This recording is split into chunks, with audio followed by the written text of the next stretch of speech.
Hello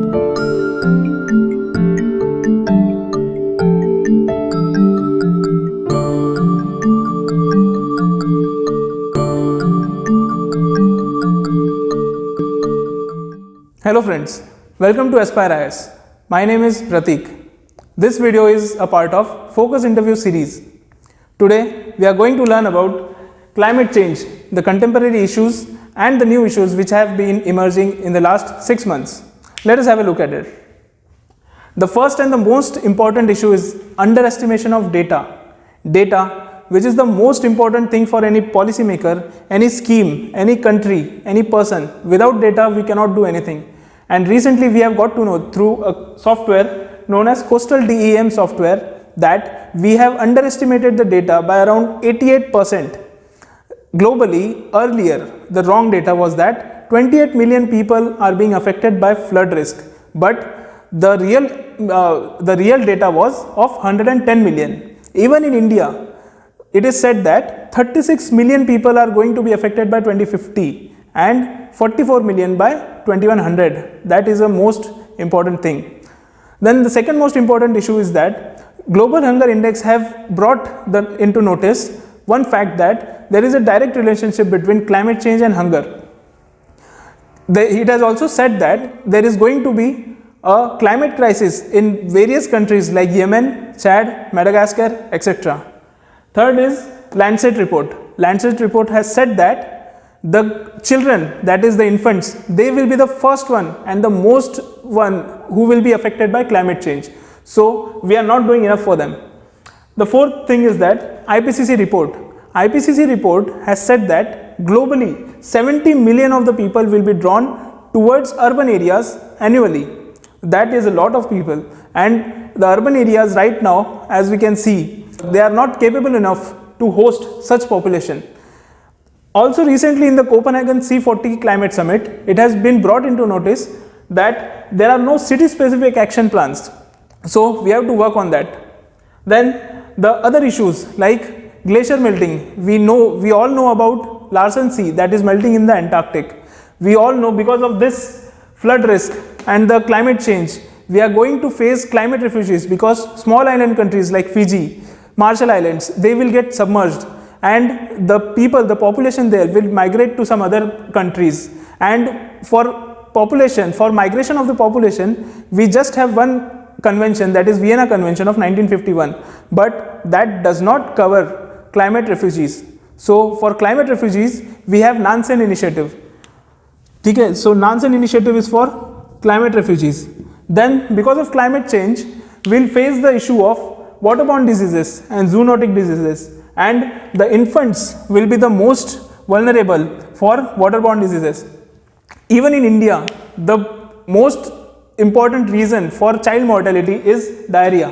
It is a waterborne disease. This might increase more. So let us see what are the solutions that are there for these contemporary issues. The first and foremost solution is given by Copenhagen C40 Climate Change Summit. It has said that there must be city-specific action plans. Now, what are the city-specific action plans? Let us have a look at this map where I have written most of the city-specific action plans.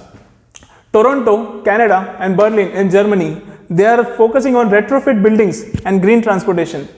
Rome has banned diesel emissions and it has also promoted walking and bicycling. Hangzhou in China has the largest public bicycle system of the world. Japan is the most vulnerable country who is facing the problem of typhoon. So what it has done is that it has innovated a technology which will harvest or which will harness the typhoon and its energy and convert it into electricity. This is known as climate change adaptation. Then the last is Philippines. What Philippines does is that it has created a model in which it says that any student who is passing or who is getting a degree from a college must plant 10 native species in their respective area. So this is a model, these are the models that we must apply in our countries. So the second solution that the world has given us is that Project Hindu-Kush Himalayan region. The Project Hindu-Kush Himalayan region have set up a regional center by 3 countries, India, Pakistan and China. Third is the landscape approach. Landscape approach does not just conserve the biodiversity or the agriculture, it also conserves the livelihood of the people. There are three examples of landscape approach. The first is farmer managed natural regeneration system, that is FMNR system, you can write it also. Second is landscape NABARD's Wadi model. Third is ROAM, that is restoration opportunities assessment methodology. These are the part of landscape approach. Then the fourth solution is that e-vehicles. We have come up with policy of FAME 2.0, National Electronic Mobility Mission Plan, and even in the world we have Global Fuel Economy Initiative, which works on hybrid vehicles and electric vehicles.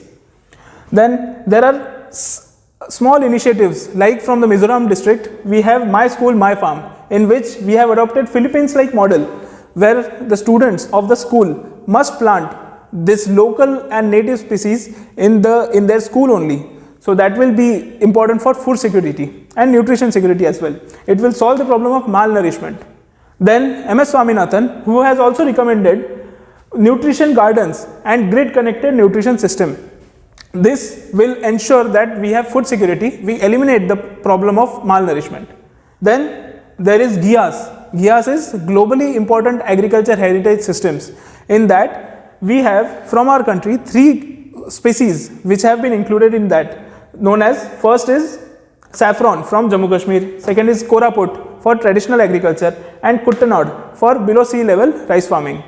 And what we must do is that we must include other varieties also, like native species like Samba Masuri rice, many other species in this globally important heritage systems.